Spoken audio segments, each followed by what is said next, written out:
ওয়ালাইকুম রহমতুল্লাহি ওয়া বারাকাতুহু।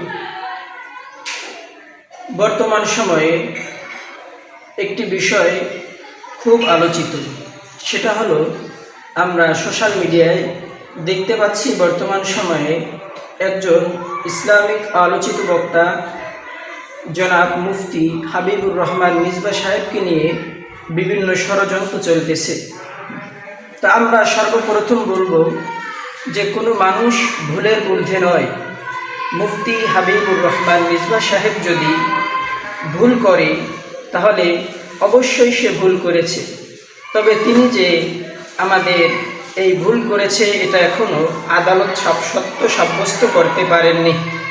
কিন্তু আমরা কিছু মানুষ দেখতেছি তারা এই সত্যতা যাচাই করার পূর্বে তার বিরুদ্ধে অনেক মিথ্যাচার ছড়াচ্ছে।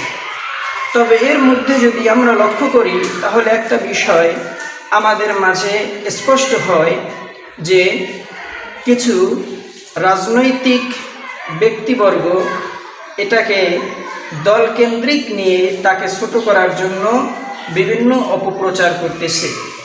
যেমনভাবে আমরা জানি যে মুফতি হাবিবুর রহমান মিসবাহ সাহেব তিনি চরমোনাই সমর্থন করে, এজন্য আমাদের বিরোধী যেই সমস্ত দল রয়েছে, যেমন মনে করেন বিএনপি রয়েছে এবং জামাত ইসলামী রয়েছে, তারা বিশেষ করে এই চরমোনাইকে ছোট করার জন্য মুফতি হাবিবুর রহমান মিসবাহ সাহেবের বিরুদ্ধে সোশ্যাল মিডিয়ায় অত্যন্ত নোংরা ভাষায় তারা তার অপপ্রচার করতেছে।